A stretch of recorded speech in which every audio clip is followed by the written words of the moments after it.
अस्सलाम वालेकुम नाज़रीन, आप देख रहे हैं नराला पाकिस्तान और मैं हूं आपका मेज़बान सैयद मुसैयब हुसैन। आज हमारे साथ मौजूद हैं मैट्रिक क्लास का इम्तिहान इन्होंने मुकम्मल किया है रोहान अशफाक भाई।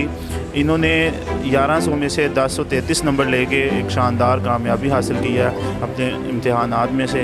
इसी के साथ साथ ये अपनी स्टडी के साथ साथ इन्होंने एक मैरिज हॉल में एज आ वेटर काम करते रहे और अपने तलीमी अखराजात और घरेलू ज़रूरतें भी पूरी करते रहे। आज हम इनसे मुकम्मल पूछेंगे कैसे इन्होंने अपने साथ जॉब भी करते रहे और साथ ही तालीमी सिलसिला इन्होंने जारी रखा। मैं आपको बताता चलूँ, इन्होंने हमें बताया है कि जब ये 7th क्लास में थे तो घरेलू हालात की वजह से इन्हें 2 साल तालीम छोड़नी पड़ी और मुकम्मल तौर पर ये अपने वालिद साहब का हाथ बटाते रहे और काम करते रहे। उसके बाद इन्होंने 2 साल के बाद अपनी तालीमी सिलसिला जो है वो जारी किया। उसके बावजूद भी इन्होंने बहुत कम वक्त में अपनी तैयारी मुकम्मल की और उसके बाद एक शानदार रिज़ल्ट हासिल किया। ऐसे तालिब इल्मों को हमें शाबाश देनी चाहिए, ऐसे लोगों से हमें सबक सीखना चाहिए। आए इनसे तफसीली तौर पे जानते हैं कि किस तरीके से इन्होंने अपने तमाम जो टाइम टेबल है उसे सेटल किया और किस तरीके से ये शानदार कामयाबी हासिल करने में कामयाब रहे। जी अस्सलाम वालेकुम। वालेकुम अस्सलाम। शुरू करूँगा खुदावंद मुजस्सिम मसीह के मुक़द्दस नाम से, जिन्होंने मुझे ये तौफ़ीक बख्शी कि मैं आज इस मुकाम पर पहुँचा हूँ।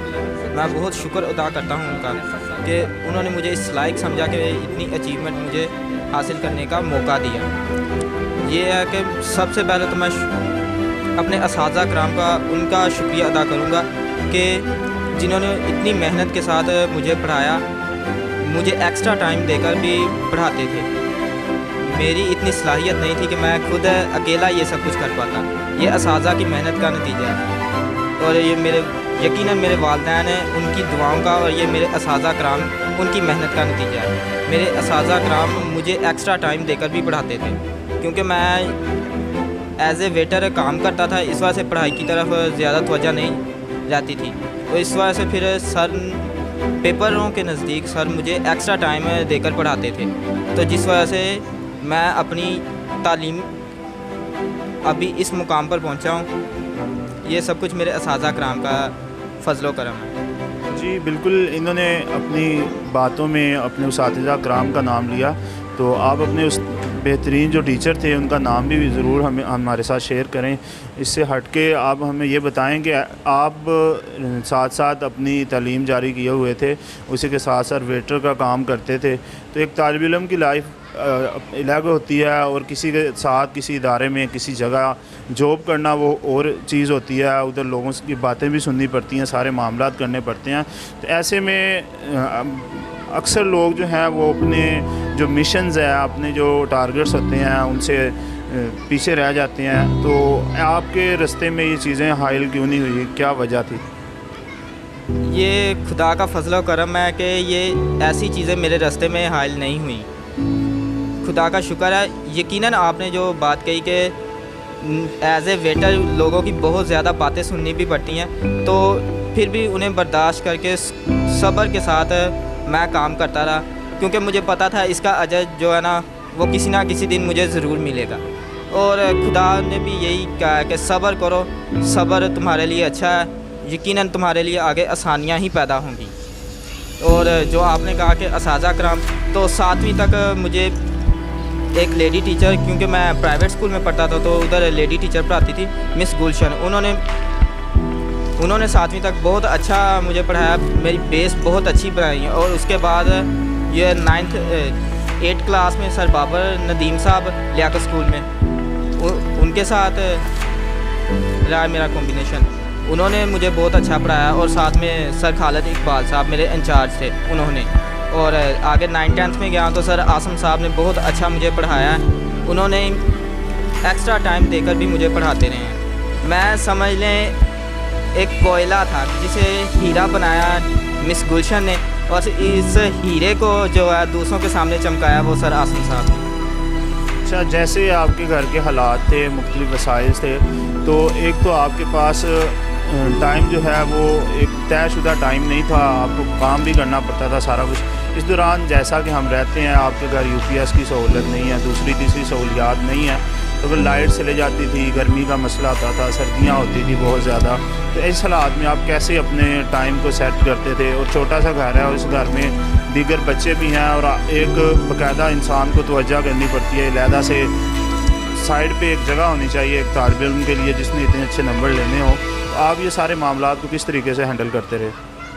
جی یہ پیپروں سے 2-3 مہینے پہلے تو جب کام بھی ساتھ کرتا تھا تو تب تو یہ ہے کہ صبح کو اسکول جانا، دوپہر کو آ کر 2-3 گھنٹے جو ہے میں پڑھتا تھا اور اس کے بعد کام پہ چلے جانا ہے. جب پیپروں میں 1-2 مہینہ رہ جاتا تھا تو تب یہ ہے کہ کام چھوڑ دیتا تھا میں اور پڑھائی کی طرف توجہ دیتا تھا. رات کو جلدی سو جانا اور صبح کو جلدی اٹھنا ہے 3-4 بجے اور تب پڑھائی کرنی ہے، کیونکہ اس وقت تب سب گھر والے بھی سوئے ہوتے تھے تو یہ پوری توجہ کے ساتھ پڑھ پاتا تھا. یہ جی بالکل، انہوں نے جیسے کہا کہ اساتذہ کی محنت ہے، اساتذہ کی جو محنت ہے وہی بچے کو آگے لے کے آتی ہے. وہی بچہ جب رستے سے بھٹکتا ہے یا وہ سستی کرتا ہے اپنی تعلیم میں، اگر اساتذہ اچھے ہوں تو وہ اسے آگے لے کے جاتے ہیں. اچھا، اسی کے ساتھ ساتھ آپ نے بتایا کہ میں ایک پرائیویٹ اسکول میں پڑھتا تھا جو میری اصل میں بیس بنی، اور ایسی بیس میں کہتا ہوں کہ اس کو بہت ہی زیادہ اپریشیٹ کرنا چاہیے کہ جو اتنی بہترین آپ کی بیس تھی کہ 2 سال تعلیم سے بالکل آپ کٹ آف رہے، اس کے باوجود بھی آپ نے جب دوبارہ اپنی تعلیمی سلسلہ جاری کیا تو وہ سلسلہ آپ کا بہت کامیاب رہا اور آپ نے اچھے نمبر حاصل کیے ہیں. اوورآل ایک ہمارا معاشرے میں ایک یہ پایا جاتا ہے تاثر کے جو سکولز ہوتے ہیں محلے کے، گلی محلے کے سکولز، ان محلے کے سکولز میں ٹیچرز ہوتی ہیں، ان کی سیلریز کم ہوتی ہیں، وہ بچوں کو کیا پڑھائیں گے. اس کے مقابلے میں گورنمنٹس کے جو ٹیچرز ہوتے ہیں وہ اچھی خاصی سیلری لیتے ہیں. تو اس حوالے سے آپ کا کیا کہنا ہے کہ یہ چھوٹے موٹے سکولز ہیں جو محلے میں ہیں جنہوں نے آپ کی بیس بنائی، تو وہ سکولز کے حوالے سے آپ کیا کہیں گے؟ یہ ہے کہ اسکول بہت اچھا تھا، بے شک فیس کم، سیلری ٹیچرز کو کم ملتی، مگر جو ٹیچر مجھے ملے ہیں انہوں نے کبھی سیلری کی پرواہ نہیں کی. وہ ان کا شوق تھا کہ بچوں کو جنانا پڑھائیں، تو اس وجہ سے انہوں نے اپنا شوق پورا کیا، انہوں نے سیلری کے لیے کچھ نہیں کیا. اور میں خدا کا شکر ادا کرتا ہوں کہ مجھے ایسے ہی ٹیچر ملے ہیں جنہوں نے کبھی پیسوں کے بارے میں نہیں سوچا، بچے کے مستقبل کے بارے میں، اس کی تعلیم و تربیت کے بارے میں سوچا ہے. جی بالکل، یہ میں آپ کے آگے ایک دفعہ پھر بات رکھوں گا کہ جو تعلیمی ادارے ہوتے ہیں، جو پرائیویٹ سکولز ہیں آپ کی گلی محلوں کے، وہ اصل میں آپ کی بیس بناتے ہیں اور یہ سکولز بھی اس معاشرے میں اپنا بہت بہترین کردار ادا کر رہے ہیں. بالکل، یہ ہونہار طلبہ ہمارے ملک کا، ہمارے وطن کا اثاثہ ہیں. ایسے طالب علموں کو ہمیں چاہیے کہ آگے بڑھنے کے لیے ان کے ساتھ تعاون بھی کریں، ان کے لیے دعا بھی کریں، اور ایسے لوگ ہی ہمارے وطن کا مستقبل ہے. اسی کے ساتھ اجازت دیں